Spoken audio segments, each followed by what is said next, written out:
Բարև ձեզ, Ստեփան Գրիգորյան, YouTube-յան ալիքի մասնակիցներ։ Ողջունում եմ ձեզ բոլորիդ, այսօր հոկտեմբերի 9-ն է։ Մենք շարունակում ենք մեր աշխատանքը, տեսնում եք, ու ես չեմ հոգնում դա կրկնել, տեսնում ենք ինչքան արագ զարգանում են իրադարձությունները եւ աշխարհում, եւ մեր տարածաշրջանում, եւ Հայաստանում, եւ Հայաստանից դուրս։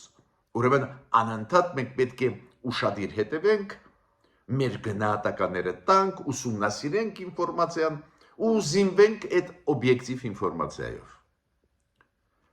Դա է պատճառը, որ մենք ձեզ հետ շարունակում ենք մեր աշխատանքը։ Այսօր ես կխոսեմ այս ակտիվության մասին, որը մենք տեսնում ենք Ռուսաստանի կողմից Հարավային Կովկասի եւ Հայաստանի նկատմամբ։ Միաժամանակ այս վերջի 2 օրը խոսում է Ռուսաստանի արտգործնախարարության պաշտոնական ներկայացուցիչները, Ռուսաստանի Պետդումայի падգամավորները, Ռուսաստանի Սենատի վերին պալատի падգամավորները, խոսում են Ռուսաստանի ճանաչված, չճանաչված փորձագետները Հարավային Կովկասի մասին, Արևմուտքի քաղաքականության մասին Հարավային Կովկասում, Հայաստանի մասին։ Պատահական չի դա, ինֆորմացիոն պատերազմը տանում է Ռուսաստանը մեր տարածաշրջանում, իմ կարծիքով կորցնում է, ու զգում է, որ կորցնում է տարածաշրջանը, ինչ որ փորձում է ակտիվություն ցուցաբերել, ու պատահական չի, որ նաև շատ ակտիվ են նախկինները։ Հայաստանում նախկինները շատ ակտիվացան վերջի մի քանի օրը։ Պատահական չեմ համարում, դրա մասին անպայման այսօր կխոսենք։ Նաև մի հատ էլ ուզում եմ վերադառնալ շատ կարևոր թեմայի։ Իլհամ Ալիևի ելույթի մասին Թուրքալեզու պետությունների գագաթնաժողովում, որը անցավ այս վերջի 2 օրը անցավ Գաբալա քաղաքում, Ադրբեջանում։ Այնտեղ Իլհամ Ալիևը լրջագույն մեսիջներ ուղարկեց, այդ մեսիջները պետք է մեզ մտահոգեն, միաժամանակ պետք է ասեմ, որ մտահոգեցին կոնգրեսականներին Միացյալ Նահանգներում, ու կասեմ ինչ քայլերի գնացին կոնգրեսականները, շատ կարևոր, որ Ալիևը մնա իր կողմից ստանձնած պարտավորությունների շրջանակներում։ Խոսքը գնում է Վաշինգտոնյան օգոստոսի 8-ի պարտավորությունների մասին, որը ստանձնեց Իլհամ Ալիևը։ Ուրեմն այսօր ունենք քննարկելու հարցեր, խնդրում եմ բաժանորդագրվել, կիսվել, լայքել, որ մենք շարունակենք էֆեկտիվ աշխատել, այս ձեր կողմից ակտիվությունը, բաժանորդագրվումը, լայքելը մեր նյութերի, բերում է նրան, որ այդ նյութերը ավելի արագ տարածվում են աշխարհով մեկ, ու հայությունը ամբողջ աշխարհով մեկ ունենում է, ստանում է մեր վերլուծությունը, մեր մոտեցումները ու բավական օբյեկտիվ ինֆորմացիան, որը կա մեր շուրջ։ Գիտեք ինչից ուզում եմ այսօրվա մեր հանդիպումը սկսել։ Դուք տեսաք, որ նախկինները բավական ակտիվացան, նախկին 3 նախագահներն էլ վերջի ժամանակվա մասին է խոսքը, ասենք 1 շաբաթվա մասին, անընդհատ խոսում են, անընդհատ պրես-կոնֆերանսներ են տալիս, ինչ որ հարցեր մեկնաբանում են, գործող իշխանությունները հաջողով արձագանքում են, Նիկոլ Փաշինյանը ասում է, խոսում եք, բայց վախում եք գալ ինձ այդ բանավեճի հերոստալիքով, որ ժողովուրդը իմանա ով ճիշտ է, ով սխալ է։ Նիկոլ Փաշինյանը, գիտեք, այդ վախուցվա առաջարկն է առաջի 3 Հայաստանի Հանրապետության նախագահներին։ Եկեք բանավիճեք նույն Ղարաբաղի հարցում հերոստալիքներով բաց ժողովրդի առջև։ Ալեն Սիմոնյանը էլ ավելի կոշտ բարերով մեկնաբանեց օրինակ 2-րդ նախագահ Հայաստանի Ռոբերտ Քոչարյանի մամլոասուլիսը, բավական կոշտ ձևակերպումներ էին, չեմ կրկնի, բայց Ալեն Սիմոնյանն էլ ասեց, որ բայց վախում են գալ բանավեճի Նիկոլ Փաշինյանի հետ։ Իմ կարծիքը նա է, որ այս ձևի բևեռացում քաղաքական ներսում Հայաստանի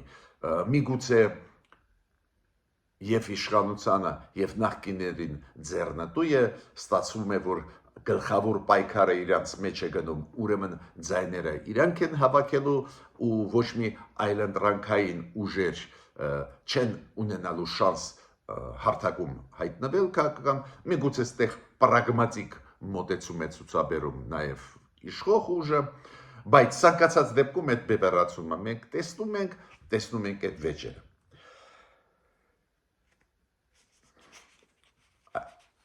Բայց ես դրա մասին խոսեցի միայն մեկ գլխավոր պատճառով։ Մենք տեսնում ենք, որ զուգահեռ այս նախկինների ակտիվացմանը, որը գնում է Հայաստանի ներսում, զուգահեռ դրսից ակտիվացումը Ռուսաստանի մենք տեսնում ենք։ Մի քանի օրինակներ այս ակտիվության, որը Ռուսաստանը ցուցաբերում է Հարավային Կովկասի նկատմամբ, Հայաստանի նկատմամբ, Վրաստանի, Ադրբեջանի, չեմ կարծում, որ պատահական է։ Միաժամանակ այդ ակտիվությունը պրոռուսական ուժերի ներսում նախկինների հետ կապված եւ Ռուսաստանի ակտիվացումը ինֆորմացիոն դաշտում Ռուսաստանի կողմից։ Օրինակ, նույն Մարիա Զախարովան, ում ամբողջ հայ ժողովուրդը ճանաչում է, դա Ռուսաստանի արտգործնախարարության խոսնակն է, պարբերաբար մենք հղում ենք անում իր վրա, ոչ թե հաճույք ենք ստանում, ուղղակի ինքը պաշտոնական ներկայացուցիչն է։ Ինքը խոսեց օրինակ Վրաստանի մասին, որ Վրաստանում արևմուտքը ուզում է հեղաշրջում կատարել, ուզում էր բերել իր դրածոններին, մեկնաբանեց իրավիճակը Վրաստանում, դուք գիտեք, բավական բարդ պրոցեսներ են, ընդդիմությունը հանրահավաքներ է անցկացնում, ու Մարիա Զախարովան ասում է, արևմուտքը ուզում է պոկել մեզանից Վրաստանը։ Կա սենատոր Ռուսաստանի Վլադիմիր Ջաբարով, որը անդրադարձավ օրինակ հայ-ադրբեջանական հարաբերություններին, այդ Տրամպի ջանքերին, ու ասեց, Ամերիկան հեռու է գտնվում, ճիշտ է, որ Հայաստանը, Ադրբեջանը Ռուսաստանի, Թուրքիայի, Իրանի հետ հարցերը լուծեն, Ամերիկան մի քանի հազար կիլոմետր հեռու է, ֆորմալ համոզված եմ, որ շատերը ասում են, իրոք շատ հեռու է, հա, լավ է, որ ուզում է օգնել, բայց հեռու է, կներեք ինձ, Իսրայելը Հայաստանի համեմատ էլ ավելի հեռու է Միացյալ Նահանգներից, բայց երբ որ Միացյալ Նահանգները համարում են, որ այդ իրենց շահերից բխում է, լավ էլ օգնում են ու չեն նայում, հեռու է գտնվում երկիրը, թե մոտ է գտնվում։ Թրամփի ադմինիստրացիան համարում է Հարավային Կովկասը կենսական նշանակություն ունեցող տարածաշրջան ու կօգնի հայ ժողովրդին։ Բայց Ռուսաստանը վարված է, Ռուսաստանը կորցնում է Հարավային Կովկասը ու հիմա իրենք այդ մեսիջները ուղարկում են, որ ստեղ ակտիվանան պրոռուսական ուժերը։ Ու այդ մեսիջները, այդ նարատիվները ուղարկում են, որ ստեղ ուժերը ասեն, դե Ամերիկան հեռու է գտնվում, ոչ մի բանով էլ մենք չի կարող օգնել, այ մեր կողքն է Ռուսաստանը, ռազմաբազան ստեղ է, ու չեն ասում, որ նույն Ռուսաստանը լքեց մեզ Արցախում,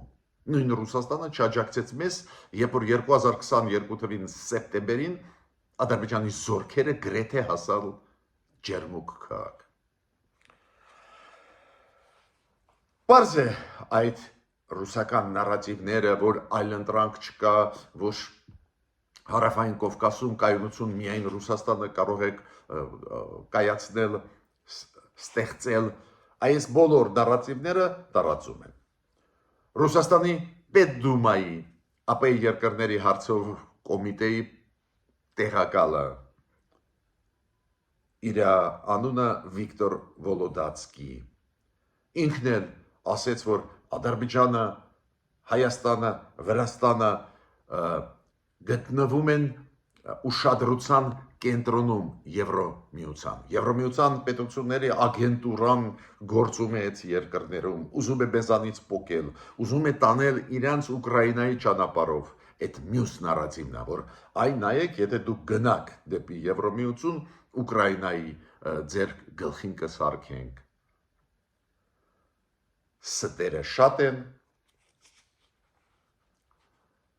Ստերը շատ են, նարատիվներ տարածում են, ամեն ինչ անում են, որ այս դրական տենդենսները մեր տարածաշրջանում, որոնք ներմուծված են, ստեղծված են, ապահովված են Դոնալդ Տրամփ Միացյալ Նահանգների նախագահի կողմից իր նախաձեռնության արդյունքում, այո, ինքը այս կոնցեպտը մտցրեց մեր տարածաշրջան Դոնալդ Տրամփը, որը համընկնում է հայ ժողովրդի շահերից, քանի որ Սյունիքի սուվերենությունը հայկական պահպանում է, ուժեղացնում է։ Էլի տարբեր ազգանուններով, ֆրանցուզով, այլ ազգանուններով ռուս փորձագետները նաև խոսում էին, շատ էին խոսում ԱՊ երկրների կառույցի մասին, շատ էին խոսում նրա մասին, որ ԵԱՏՄ, ԱՊ երկրների կառույցը կարող է ապահովել հարավային Կովկասի զարգացումը ու ապահովել Հայաստանի անվտանգությունը, ինչը մենք կյանքում չտեսանք։ Այս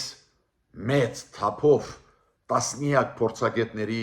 պարլամենտի անդամների, Պետդումայի անդամների, Սենատի, Ռուսաստանի, պաշտոնյաների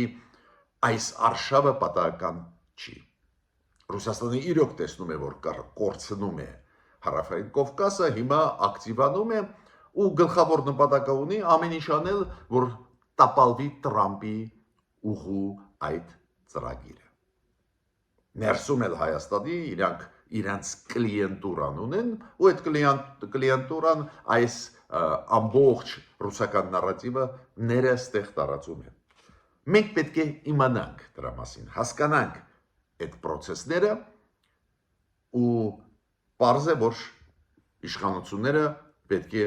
ակտիվ աշխատեն, շարունակեն աշխատեն արտաքին քաղաքականության ոլորտում, որ այդ նարատիվները, նաև հասարակության հետ, որ այդ նարատիվները չուժեղանան Հայաստանի ներսում, քանի որ մեր նպատակը այսօր պետք է լինի, ինչքան կարելի է արագ, շուտ իրականացնել Թրամփ ուղու ծրագիրը։ Այս արշավները, այս հիբրիդային պատերազմի մեթոդները, ապակողորոշել մեր հասարակությունը, ակտիվ օգտագործել պրոռուսական ուժերին Հայաստանի ներսում մեր պետականության դեմ, մեր սուվերենության դեմ, դրա դեմ առնելը միայն խոսալով չի, միայն բացատրելով չի, ինչը շատ կարևոր մասն է մեր աշխատանքի փորձագետների եւ իշխանության։ Միայն դրանով չի, կոնկրետ գործերով, կոնկրետ ծրագրերը իրականացնելով։ Դա շատ կարևոր է, ինչ ուզում եմ ասել։ Ու քանի որ այս արշավը ռուսաստանյան քաղաքական ուժերի, փորձագետների, հարավային Կովկասի process-ների հետ կապված, Հայաստանի հետ կապված շատ ուժեղ է, պետք է ասեմ, ու իր մեջ պարունակում է գովաստ ԵԱՏՄ-ի, ՀԱՊԿ-ի, պետք է ասեմ մեկ բան։ Դու գիտեք, որ 2026 թվին Ռուսաստանը դառնում է նախագահող երկիր ՀԱՊԿ-ում։ Ու ՀԱՊԿ-ը դարձավ 23 տարեկան, 1992 թվին ստեղծվեց ՀԱՊԿ-ը, հիմա 2025 թիվ, ուրեմն 23 տարեկան է, ու դրա հետ կապված նրա հետ, որ Ռուսաստանը մյուս տարի կլինի նախագահող երկիրը ՀԱՊԿ-ում, Ռուսաստանի արտգործնախարարությունը արեց հայտարարություն։ Այդ հայտարարության մեջ անընդհատ գովում էին իրանք ՀԱՊԿ-ի դերը, պայքարը կոռուպցիայի դեմ, պայքարը տերորիզմի դեմ, չգիտեմ, պայքարը ապահովելու համար անվտանգությունը երկրների, ու ՀԱՊԿ-ի այդ հայտարարության մեջ գրված է այս 6 ՀԱՊԿ-ի երկրներ՝ Ռուսաստան, Հայաստան, Տաջիկստան, Ղազախստան, Ղրղստան, Բելարուսը, իրենց անվտանգությունը ապահովված է, ու այդ երկրները տեսնում են իրանց շահը ու շարունակում էր կայունությունը ապահովում եւ այլն։ Նույնիսկ այդ տեքստից երևում է ինչքան մեր շահերը անտեսում են։ Մի բառ չկար, որ Հայաստանը սառեցրել է իր անդամակցությունը, ունի հարցեր ՀԱՊԿ-ի առջև դրված։ Մի բառ չկար։ Ուղղակարակ ասեցին Հայաստանն է գոհ է ՀԱՊԿ-ի աշխատանքից։ Ինչը սուտ է, քանի որ այդ իմ գնահատականը չի։ Դա մեր կառավարության որոշումն է։ Չմասնակցել ՀԱՊԿ-ի միջոցառումներին, սառեցնել ՀԱՊԿ-ի հետ համագործակցությունը, Ես համարում եմ, որ պետք է վաղուց է դուրս գայինք, հիմա էլ ակտուալ է դուրս գալը, բայց միտքս ինչու՞մ է, նույնիսկ այդ պաշտոնական հայտարարության մեջ Ռուսաստանի ակնարկել չկա, որ Հայաստանը ունի վերապահումներ լուրջ։ Մենք ստեղ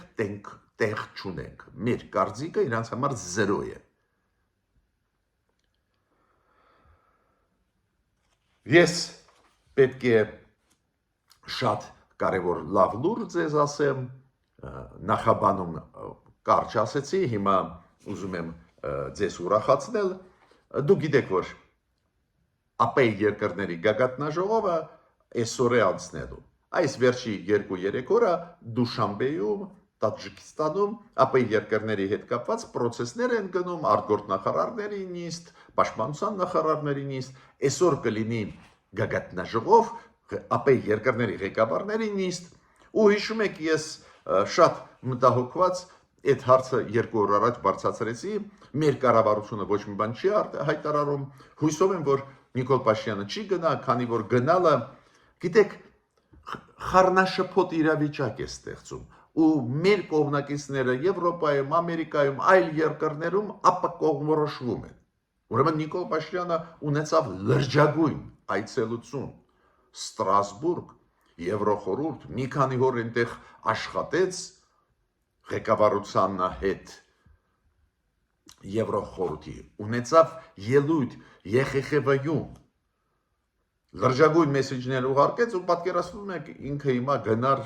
ԱՊ երկրների նիստ, անպետք, չաշխատող ստրուկտուրա։ Ես չեմ ասում, որ վտանգավոր է ցանկացած հանդիպում Պուտինի հետ, հետևանքները միշտ ծանր են լինում մեզ համար, բայց բարեբախտաբար Նիկոլ Փաշինյանը չի գնում ԱՊ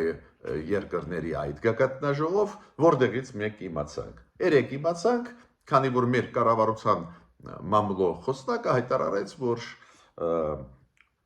Նիկոլ Փաշինյանը երեք ու այսօր կգտնվի Բրյուսելում, ու երեք ինքը մեկնեց Բրյուսել։ Բրյուսելում անցկացվելու է համաշխարհային դարպասներ մեծ ֆորում, համաժողով, շատ լուրջ մեծ, դա երկրորդ համաժողովն է այս ֆորմատում,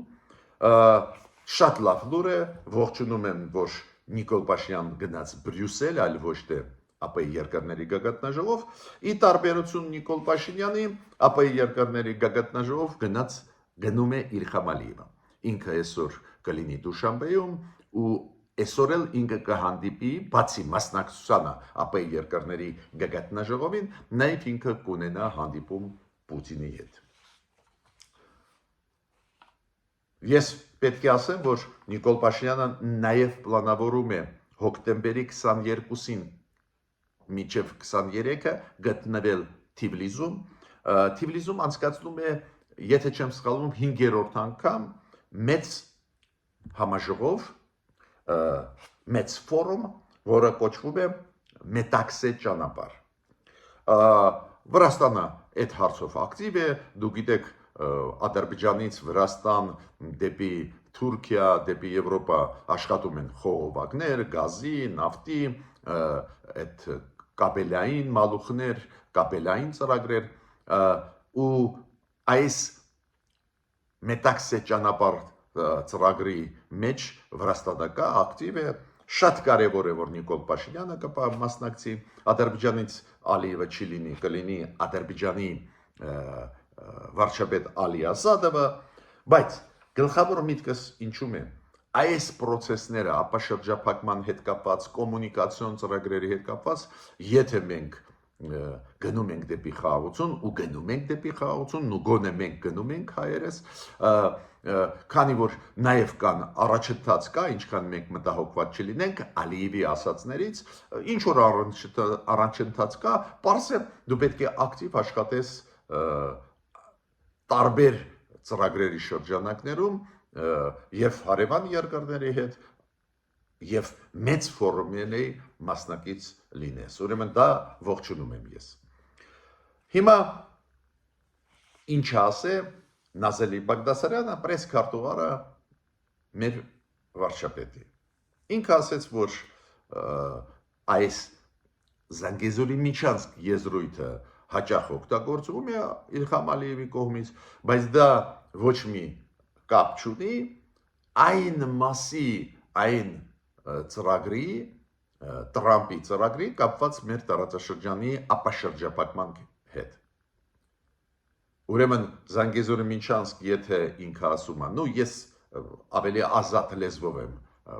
փորձում բացատրել, ասածը, եթե Ադրբեջանը օգտագործում է Զանգեզուրի Միչանսկ եզրույթը, դա տարածվում է Ադրբեջանով անցկացվող երկաթգծերին, ավտոմոբիլային ճանապարհներին։ Դա կապ չունի Հայաստանի հետ։ Հայաստանով կանցնի նույն երկաթգիծը կվերականգնվի, որի անունը Թրամփի ուղի է։ Մոտավորապես այդ է միտքը, այդ մտքի հետ պարզ է ես համաձայն եմ, բայց հիմա ես ուզում եմ ասել, ինչ ասեց 2 օր առաջ գագաթնաժողովի ժամանակ թուրքալեզու պետությունների, որը անցավ Գաբալա քաղաքում, Ադրբեջանի Գաբալա քաղաքում։ Իլհամ Ալիևը, պարզը Էրդողանը մասնակցեց Թուրքիայի նախագահ այդ գագաթնաժողովին, պարոն Տոկաևը, Ղազախստանի նախագահ, Միրզիյոևը, Ուզբեկիստանի նախագահ, այդ թուրքալեզու պետությունների, 6 պետությունների ղեկավարները եկան, ես ինչքան գիտեմ, նաև Օրբանը Հունգարիայի վարչապետը պլանավորում էր գալ, բայց գլխավորը նա է, որ իր ելույթում այդ գագաթնաժողովի ժամանակ Իլհամ Ալիևը նորից խոսեց Զանգեզուրի Միչանսկի մասին, բայց մեկ կոնտեքստ պետք է մի քիչ մեզ լրջացնի բոլորիս։ Ինքը ասեց, որ Վաշինգտոնում գլխավոր արդյունքը նա էր, որ Զանգեզուրի Միչանսկի ճանապարհը բացվում է։ Կոպիտ ասած, ինքը փորձում է Վաշինգտոնյան պայմանավորվածությունները Դոնալդ Թրամփի ջանքերը վերածել մենակ Ադրբեջանի պահանջներին։ Կոպիտ ասած, այնտեղ հիշում եք հռչակագրում, եթե չեմ սխալվում 5-րդ կետում հստակ գրված է. անխճուռ ճանապարհ տրվում է Ադրբեջանից Նախիջևան, Ստորագետ ու շարունակվում է նախադասությունը, որտեղ որ ասված է, որ նաև այս process-ից պետք է շահ ստանա Հայաստանը, Հայաստանի համար էլ կբացվեն կոմունիկացիաները։ Հիմա ինքը այդ երկրորդ մասը մոռացության է տալիս, ինքը ասում է ոնց, Վաշինգտոնում մենք պայմանավորվեցինք, որ մեզ կտան ճանապարհ Զանգեզուրի Միչանսկ, այդ ճանապարհը կաշխատի, շատ ամեն ինչ լավ կլինի, տարածաշրջանը կապա շրջափակվի եւ այլ եւ այլ։ Ինչու՞ է ստեղ վտանգը։ Վտանգը առաջինը նրանում է, որ այն ճանապարհը, որը կբացվի Հայաստանի կողմից, կտրվի Հայաստանի կողմից տարածաշրջանի պետություններին, այդ ճանապարհի անունը Մեղրիով երկաթի գիծ է, երբ որ վերականգնվի, դրա անունը Թրամփի ուղին է։ Սխալ տերմինոլոգիան օգտագործում է Իլհամ Ալիևը։ Եթե ինքը դա օգտագործում է իրեն ճանապարհների համար, այդ իր գործն է, իր իրավունքն է։ Մեր ճանապարհները անունը հստակ է Թրամփի ուղի։ Ու երկրորդը վտանգը ինչու՞ն է։ Ինքը սկսեց իր ուզած ձևով մեկնաբանել Վաշինգտոնյան փաստաթղթերը։ Վաշինգտոնում պարզը ինքը չէր համարձակվում այս ձևի բան ասել, Վաշինգտոնում ընդհանրապես Զանգեզուրի Միչանսկ անունը չկա այս ձևի։ Բայրամովը այս գագաթնաժողովի առաջ, երբ որ արտգործնախարարների նիստ էր, Բայրամովը Ադրբեջանի արտգործնախարարը ասաց, որ սահմանադրությունը պետք է Հայաստանը փոխի, մինչդեռ Վաշինգտոնում ոչ մի երկրի սահմանադրության փոփոխության մասին խոսք չկար։ Ադրբեջանը ինչ է փորձում անել։ Պարզ է իրանք Թրամփի դեմ չեն համարձակվի դուրս գալ, չեն սկսի ինչ-որ պատերազմական գործողություններ մեր դեմ, բայց իրանք ուզում են տրանսֆորմացնել այս Վաշինգտոնյան պայմանավորվածությունները, տրանսֆորմացնել այն մասի, այդ Վաշինգտոնյան պայմանավորվածությունները, որոնք ձեռնտու են Ադրբեջանին։ Մինսկի խումբը ծրվում է, Իրանք ասում են մեզ համար ճանապարհը պետք է բացվի, իրոք դա գրված է փաստաթղթում, բայց նաև գրված է, որ Հայաստանի համար պետք է ճանապարհը բացվեն։ Իրենք ուզում են տրանսֆորմացիա անել, փոփոխություն կատարել Վաշինգտոնյան փաստաթղթերի մեջ։ Ոնց դրա դեմ առնել, դրա դեմը առնում են ոչ միայն խոսքերով, խոսքերը շատ կարևոր են, շատ կարևոր է, որ վարչապետը խոսալով ՄԱԿ-ի ամբիոնից ասեց թող մեզ բացատրեն, երբ որ ասում են Զանգիզուրի Միչանսկ Ալիևը ինչ նկատի ունի, շատ լավ է, բայց ոչ միայն դրանով, կոնկրետ գործով, իրականացնելա պետք այդ Թրամփի ուղի ծրագիրը, սկսել աշխատել ամերիկացիների հետ, ստեղծել ընկերություն, սկսել ուղղակի բարի բուն իմաստով կառուցել այդ երկաթգիծը, որ դրանից հետո ասել, այո, մենք կբացենք, մեզ համար ճանապարհ բացեք, օրինակ երկաթգիծ դեպի Իրան, դեպի երազք, թույլ տվեք, որ մեր գնացքները գնան, այդ դեպքում մենք ձեզ կբացենք, բայց պետք է կոնկրետ գործ անես, որ դրանից հետո առարկայական զրույց լինի։ Իլհամ Ալիևը շատ լուրջ առաջարկ արեց, ես ձեզ պետք է ասեմ, այդ թուրքալեզու կազմակերպությունը ստեղծված էր Թուրքիայի, Ադրբեջանի եւ 4 կենտրոնական ասիական երկրներով գլխավոր նպատակով, որ քանի որ այդ ժողովուրդները, այդ երկրները ունեն ընդհանուր տարեր իրենց ժառանգության մեջ, մշակույթը, այլ հարցեր են, պատմությունը, լեզուն, ընդհանուր դրա համար ստեղծվեց այդ կազմակերպությունը։ Հիմա Ալիևը ուզում է տրանսֆորմացնել այդ կազմակերպությունը ուժային կազմակերպությանը։ Ինքը ինչ է ասում։ Ինքը առաջարկեց, որ թուրքալեզու պետությունները համատեղ ռազմական զորավարժություններ անցկացնեն Ադրբեջանում։ Այդ կազմակերպությունը մշակույթի դաշտից ուզում է տանի ռազմատեխնիկական համագործակցություն։ Ընդունեց այդ կազմակերպությունը հռչակագիր հայտարարություն ընդունեց այդ գագաթնաժողովի ժամանակ։ Հայտարարությունը նորմալ է, այնտեղ խոսվում է ապաշրջափակման մասին, տարածաշրջանը եւ այլ, բայց Ադրբեջանը կարողացավ մտցնել մեջը Զանգիզուրի Միչանսկ եզրույթը։ Այո, այնտեղ գնահատվեց Թրամփի ջանքերը եւ այլ, բայց նորից կարողացավ մտցնել Զանգիզուրի Միչանսկ եզրույթը Ադրբեջանի այդ փաստաթղթի մեջ։ Բայց երբ որ մենք հետևողական աշխատում ենք, նաև արդյունքները գալիս են։ Օրինակ, Ուզբեկիստանի նախագահ Միրզիոևը իր ելույթում Զանգեզուրի Միչանսկ եզրույթը չի օգտագործել։ Ողջունեց այդ process-ը, հաշտեցման Հայաստան-Ադրբեջան խաղաղության process-ը, նախաստորագրումը խաղաղության պայմանագրի, բայց այդ բարերը չօգտագործեց։ Այդպես կոչված Զանգեզուրի Միչանսկ։ Դա արդյունք է, որ Հայաստանը այդ հարցը հիմա սկսեց դնել։ Բայց ոչ միայն մենք ենք մտահոգված, ստանձնած պարտավորությունները Ալիևը պատշաճ կկատարի, թե ոչ նույն Վաշինգտոնում, օգոստոսի 8-ի այս տարվա։ Մտահոգված են նաև կոնգրեսականները Միացյալ Նահանգների, ու կոնգրեսականները երկկուսակցական նախաձեռնությունով հանդես եկան կոնգրեսում ամերիկյան, օրինակ Դարել Իսան, Բիլի Ռակիս, այդ ճանաչված մեր լոբիստներ են, իրենք պատրաստեցին երկկուսակցական